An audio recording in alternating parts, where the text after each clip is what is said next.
one-hit wonders. My sermon is titled "Tainted Love," and hopefully it'll make sense here in a little bit what that's about. So what we're trying to get into. A few weeks ago, I was watching the Charlie Kirk funeral online. I was a couple days after it had happened, and I was watching online, and it kind of hit me. Not so much. I wasn't like I watched a lot of Charlie Kirk ahead of time, but the nature of the assassination, where he was shot, and it's kind of in a public big area, and a real graphic and bloody, and young kids, and anyway, it really hit me. And I wanted to watch part of it, and I found myself not as interested in certain parts as others. I mean, of the funeral. It was kind of a long service, and the nature of our country is the president always gets to speak last. If he wants to speak at your funeral, he gets to speak last, and he spoke very last in this one, and said that he was angry about his enemies, and he's trying to be funny when he said it, but people cheered and applauded and thought he was great when he was saying that thing. But I didn't really think he should have been the last speaker. I thought the last speaker should have been Erica Kirk, who Charlie's widow, and she spoke that she forgave the guy, and it really hit me. And I know that that's become, the whole thing has become political, and people have lots of different opinions about all the personalities, and I get all that. But that this person could stand up, and there's 90,000 people there, 90,000 people crowded into that arena, and I speak to people, and that's pretty impressive that you get up there and just speak to 90,000 people if you don't do it all the time, and she didn't. That wasn't something she had done a lot, and so that was impressive, and millions of people watching online. And she gets up there and says that she forgives this guy. And I don't know her personally. I mean, I don't know what she's like to hang out with or those kind of things, but it hit me. I thought, what a powerful thing that is. And she was asked about it both before and after the funeral, what her stance on all that was. And she said that the way to respond to hate is not to hate back, and that kind of hit me. And she was asked about the death penalty. Are you hoping that guy gets the death penalty, the guy who killed your husband? And she said, I don't want to be the one to decide that. The state will do, I guess, what the state will do, but I don't want that on my record. I've forgiven him. Well, and then it really hit me. So I had somebody ask me a few days after that. That was all on the September 21st was when the funeral was.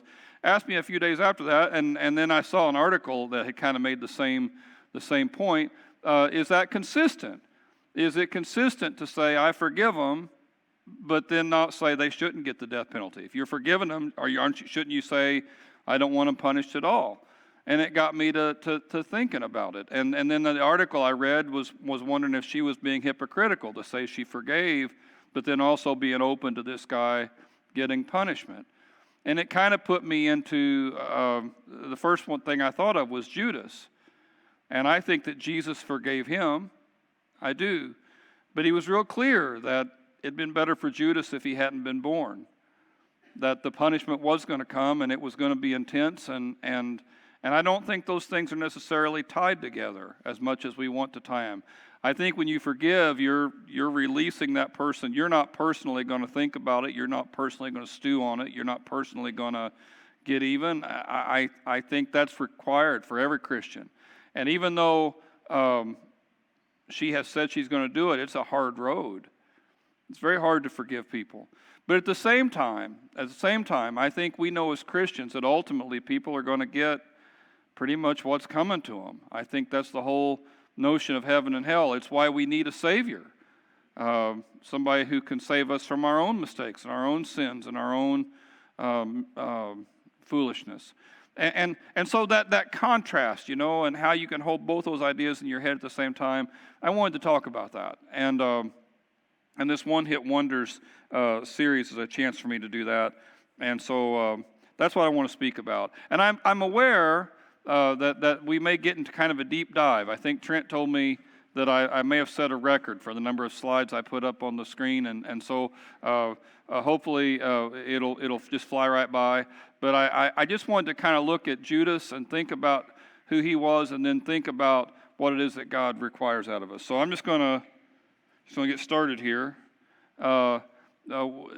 Jesus in John chapter 6, We think that Jesus served for 3 years. It's kind of a commonly thought thing amongst Christians that Jesus preached for about 3 years. And we get that from the book of John. John mentions 3 different Passover feasts that Jesus preached during and around. And one of them was this feeding of the 5,000, was during the second Passover feast. So sometime really shortly after his second year began of ministry, Jesus says this. He says, one of you guys is a devil. I mean, he already knows a whole year ahead of time that one of the guys in the 12 disciples, the 12 guys he's asked to be with him all the time, he already knows that one of those guys is a mess. And not a mess like everybody's a mess, but a devil, right? I mean, he knows that one of the guys in there secretly doesn't like him. He knows that one of the guys in there secretly is already having misgivings about this whole thing. One of the guys in there, and it tells you who it is, it's Judas, that one of the guys in there is starting to turn. And it's an interesting thing to me, how the rest of the story goes, knowing that. Jesus spends every minute with these guys, and yet I don't think the other guys ever knew that Jesus was mad at Judas. Later on, when they're at the last, well, hang on, prologue here. One of the 12, the last week of Jesus' life, he went to the chief priests and he asked them, "What will you give me if I turn this guy over to you? What will you give me if I show you where he's at and make it easy to arrest him?" And they counted out 30 pieces of silver. And from then on, Judas looked for opportunities to get rid of Jesus. I mean, for a whole week ahead of time. They're there for a whole week in the capital city. Judas is looking for a chance, looking for some quiet moment when he can give Jesus away. And Jesus knows that. He knows that Judas is against him. He knows there's a guy in the circle who's wanting to punish him. When the evening came of his last night on earth, Jesus was at the table with the 12, and he said, while they're eating, "I tell you, one of you is going to betray me." And they were all very sad about that. And they all began to speak to one another, "Surely you don't mean me, Lord." Now I want to pause right here, because this is what I wanted to hit on a second ago. This is the part that I find fascinating.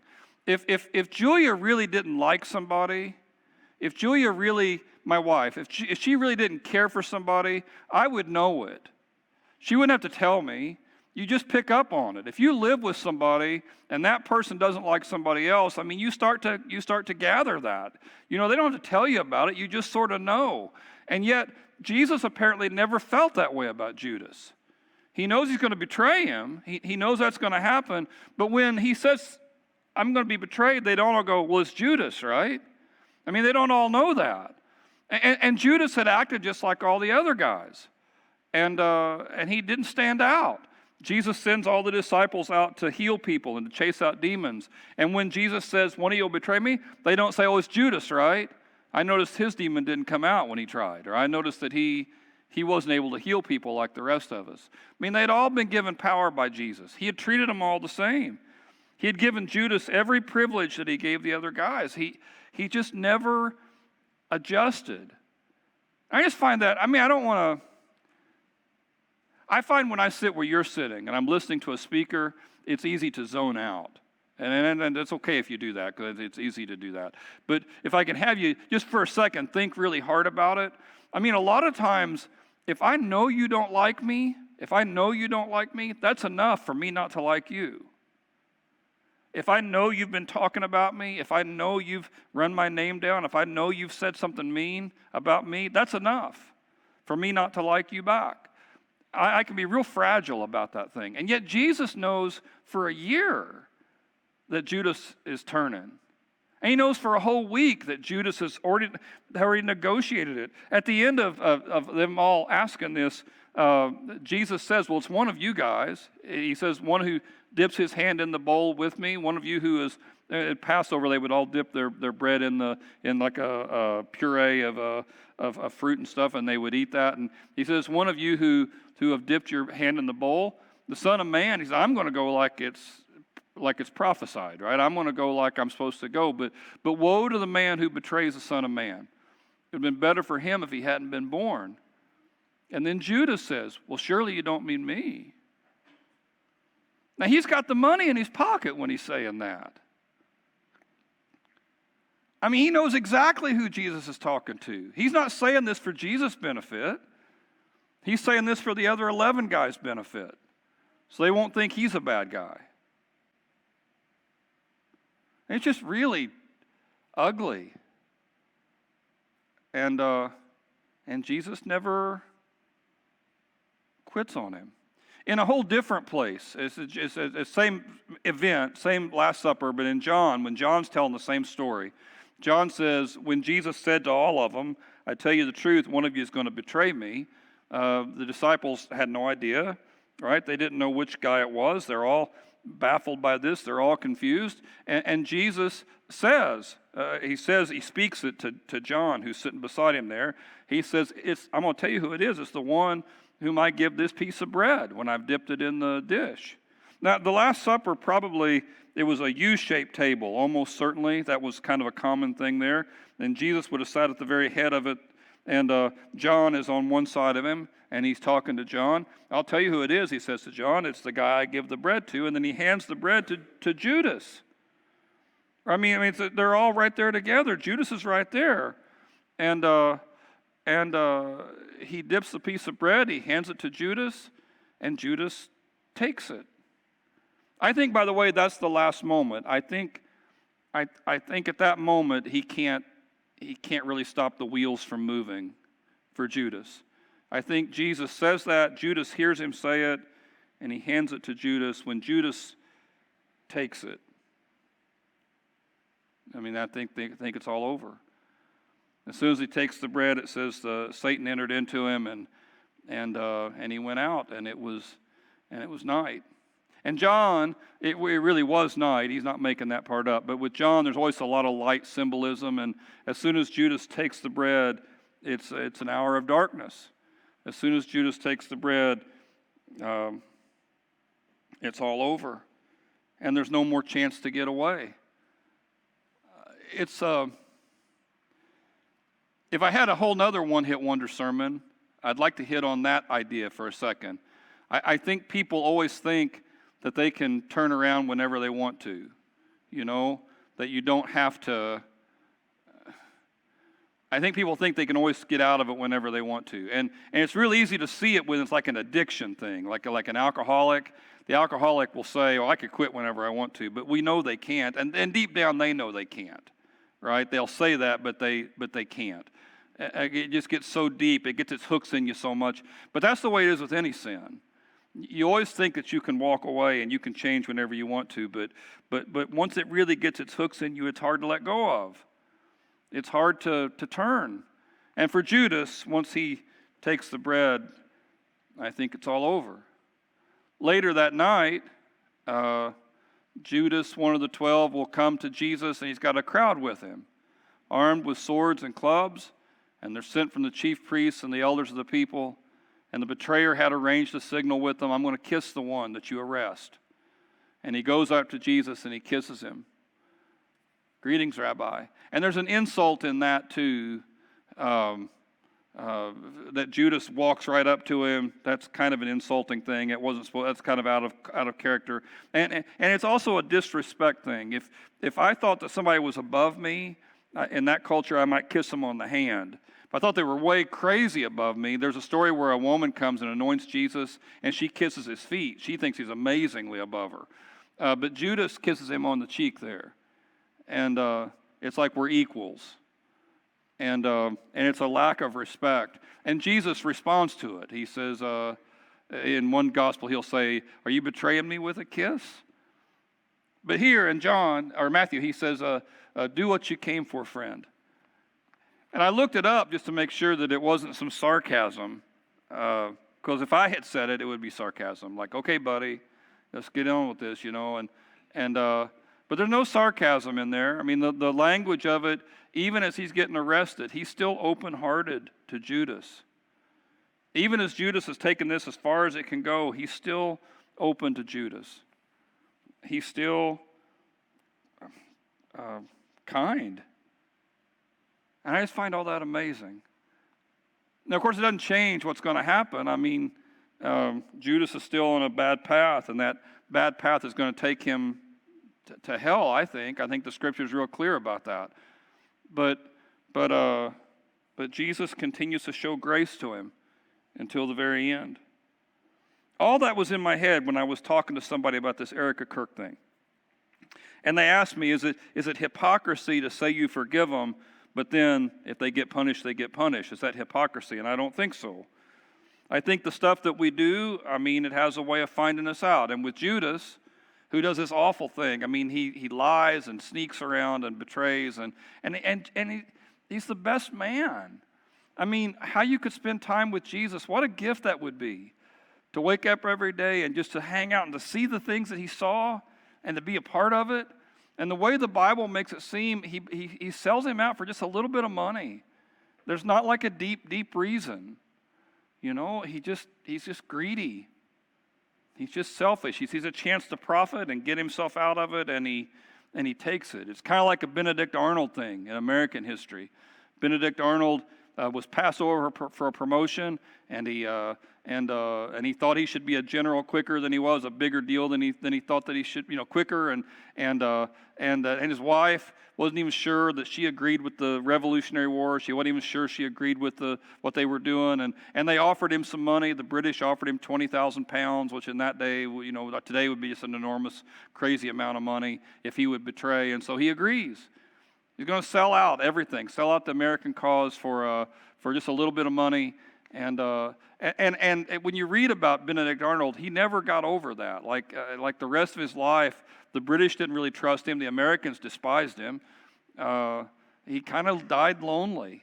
He had money, but he kind of died alone. And according to tradition, he asked to be buried in his Revolutionary War uniform.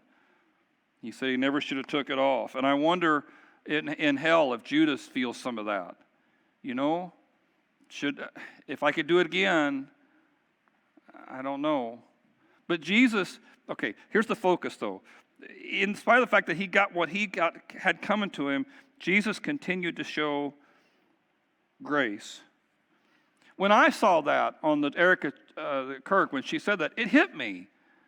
Forgiveness is kind of an important theme with me. I talk about it a lot, but it hit me, and it made me think about people who have hurt me at different times and how I should treat them, and I need to get my head right, and how hard that is.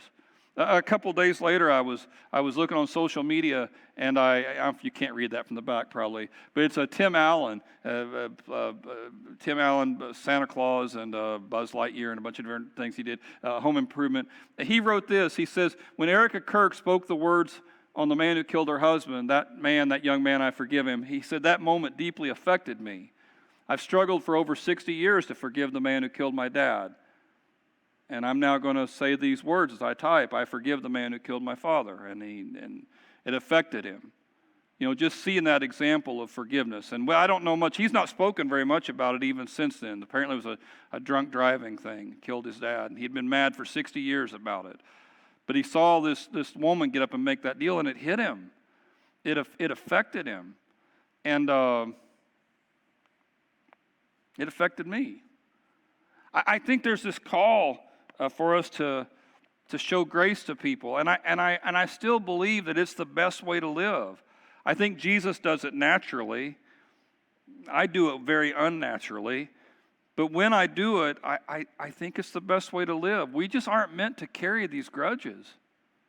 And I don't know, just as a brief aside here, what some of you guys might be carrying. There might be some people who have hurt you terribly in the past.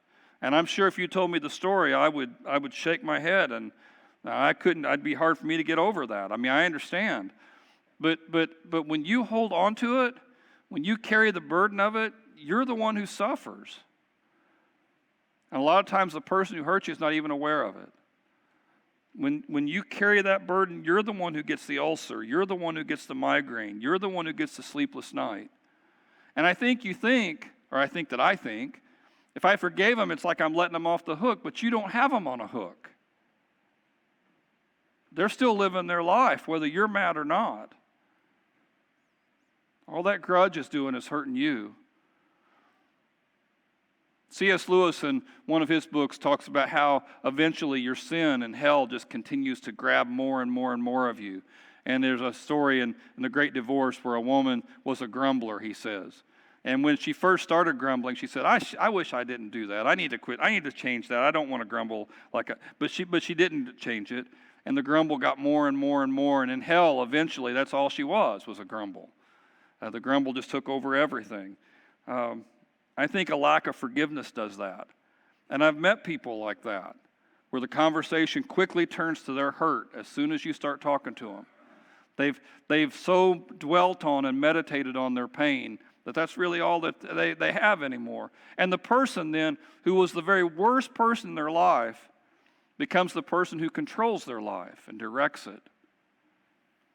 And we're called to forgive. And Jesus, man, what an example he was with Judas. Here he's with a guy who has clearly betrayed him. Here he's with a guy who's not going to change, who's not going to repent, who's not going to turn around.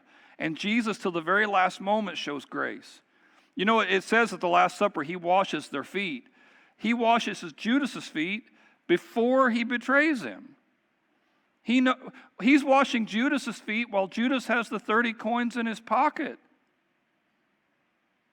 Jesus never allowed the bad person to affect how he lived. And that becomes our standard. It becomes who we're supposed to be and what we're supposed to be. When I was trying to get all this together, I have all these thoughts in my head about Judas. And I remembered there was a time in the Bible where he says, friend, do what you came for. I remembered he called Judas friend, but I couldn't remember for sure where it was. So I've got on my Bible Gateway program there, I typed in friend and I looked it up and I found out where Jesus called Judas a friend. And of course it shows you all the times friend is used. And my eye drifted to the time right before that where the word friend is used. And it's used in a parable that Jesus teaches. And I'm not sure it's related, but it seemed like it might be. So here's the parable.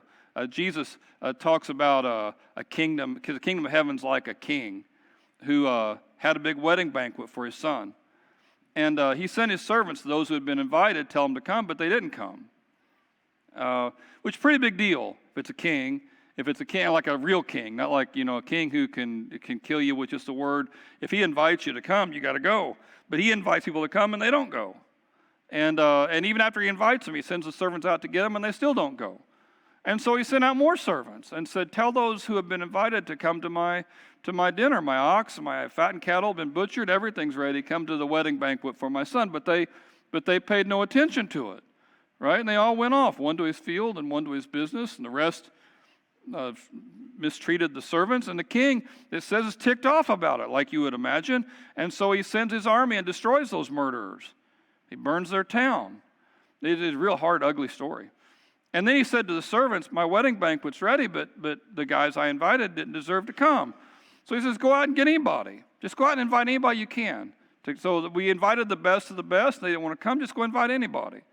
And so the servants went out into the streets, and they gathered all the people they could find, the good and the bad. Now, that's an interesting thing right there. And again, if I had a whole third sermon on tainted love, this would be what I'd focus on. 'Cause I think that's a whole interesting thing there too. I don't have enough time to really get into it deep, but it's important. Heaven is going to be filled with good people and bad people. And speaking for the bad people, that's good news, right? It's not going to be your goodness or badness that gets you into heaven. It's just going to be his invitation, right? It's his grace, not my goodness, that's going to get me into heaven. And that's really good news. And you could do a whole sermon just about that. Because the good and the bad all get to come in. And then after they're at the party and people are dancing, the king goes in to see the guests. And he notices one man there not wearing wedding clothes. And he says, how did you get in here without wedding clothes, friend? And that's where that word friend was used. How did you get in here? Now, we don't know totally 100% what's going on, but it seems like the king, when he invited people to come in, the first thing he did was give you a new suit of clothes, right? So if you're going to come to my banquet, here's this new suit of clothes to wear at the banquet. And everybody put it on, right? If the king wants you to wear it, then all right, whatever, and you put it on. But one guy didn't. He said that's not what he's going to do. He's not wearing your clothes. That's stupid. And I know guys like that, right? Hopefully you wouldn't do it for a king, but guys who, they're not dressing up, whatever it is. I'm going to wear shorts to the restaurant or the funeral or whatever. I'm not changing. I'm going to be who I'm going to be, and if I don't care, if you don't like how I am, then forget it. And it's one of those kind of guys, right? And I've done that too. I'm not judging here, but it's one of those kind of guys. But this is different than normal. This is the king. You've been invited to the big party. I mean, the king gave you a whole new suit of clothes, and you come in and you're just dressed like you're dressed. And the man has nothing to say about it. He can't defend himself. Now, what I think is going on here is the wedding clothes in this story is you need to choose to dress like Christ. You've been invited in, so dress like Christ. What's that mean? Well, it means you may not feel like doing some of the stuff he tells you to do, but you do it anyway. And like forgiveness in particular is a real tough one. I don't know anybody ever feels like turning the other cheek. No one ever feels like forgiven. If somebody really hurts you, if somebody really, really hurts you, I never feel like forgiving. They don't deserve it. But that's the point, right? You were invited into the party when you didn't deserve it. And now he asked you to dress like him. And so I put on those clothes. And that's not hypocrisy. That's the price of admission. So you put on the clothes and you dress like Christ. What if I don't feel like it? Doesn't matter how you feel. You just choose to put on the clothes he asked you to put on, but one guy didn't. And again, I can imagine people like that. I don't have to do anything, right? I mean, I'm saved by grace. If I have to do anything, then forget it. And it's not really even about having to do it. It's about the insult that you're making. You were let in for free. It's the party of all time. I mean, all you've got. And again, I think about Judas here. You were invited to be one of the 12. If you're any kind of Christian at all, I mean, this would have been like the church of all time. I mean, you could have spent 3 years with Jesus talking about anything. I mean, you're camping with him, and you're waking up in the morning, and it's you and him and your friends and your buddies, and you could walk away after that? I mean, how could you be with him and then after all that say, yeah, it's not for me. I'm not going to do it. I'm looking out for myself first. And well, anyway, the man, the wedding, got nothing to say. And so the king told the attendants, well, throw him out. Throw him out. And it's a hell picture here. It's if he's not going to wear the clothes, then send him away. Many are invited, but few are chosen. Dostoevsky, when he was talking about Judas, said that Judas was the mystery of man's freedom turned against love. And it's that competition that we have. I can do what I want. Nobody can tell me what to do. And then you enter into love. And normally what happens when a person who says, I'm not changing for anybody, when they really fall in love, they start to change. They start to evolve. They might not have wanted to, but it just starts to happen. And there's been thousands of songs and movies written about it. Somebody comes in as hard as they can be, and yet in that moment when they fall in love, they change. It twists them, it turns them, and you start to leave your freedom because you're in love. But Judas didn't. Judas held on to his freedom, and he wouldn't give it up at all, even when he fell in love, and it cost him everything. Or maybe he didn't fall in love, and it cost him everything. What it hit me with when I was thinking about all these things, when I was thinking about Judas and me, and I think it's possible to be in Christ's orbit, right? To be surrounded by Christian ideas and Christian things, and yet not give him your whole heart. Keep little pieces of yourself separate and not give it all to him. And he's going to show grace, because that's what he does. He's going to show kindness, and he's going to show compassion, and he's going to show generosity. But the clock is ticking.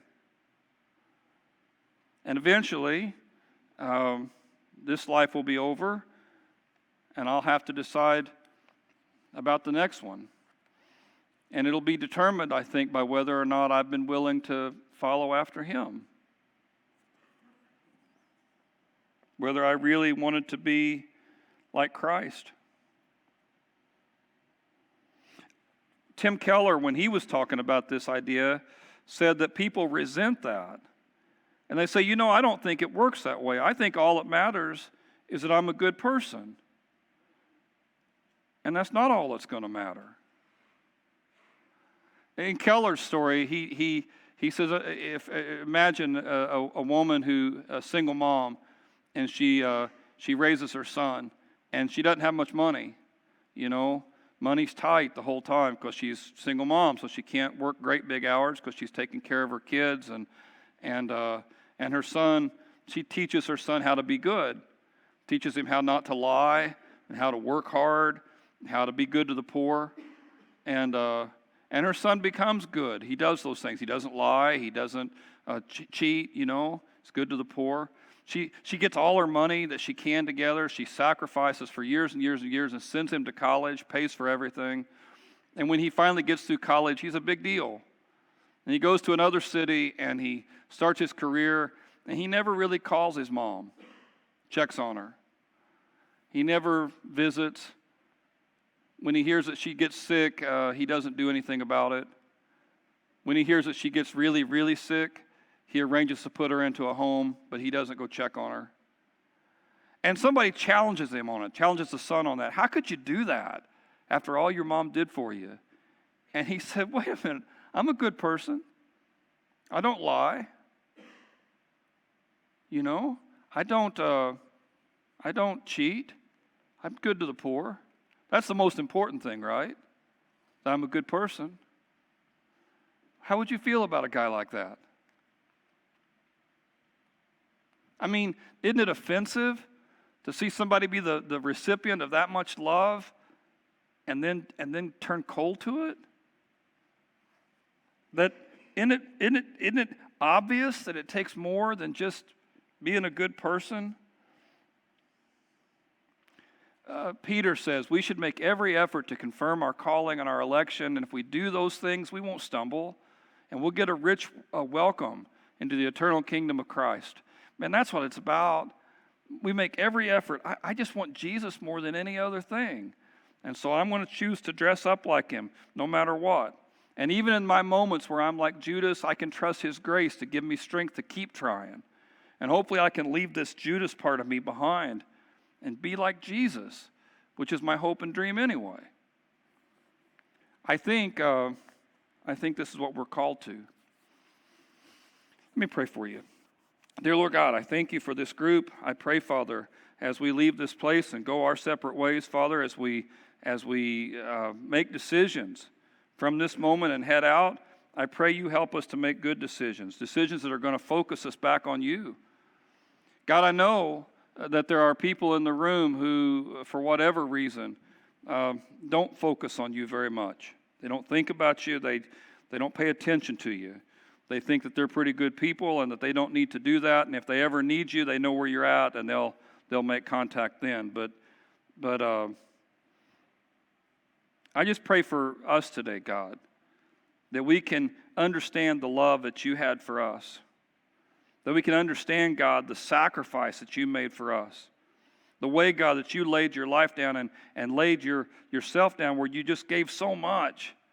Where you, on purpose, God, put yourself last so we could be first, and how you continue to show grace even when we go sideways. Help us understand that, God, and respond to it in the most appropriate way. In Christ's name, amen.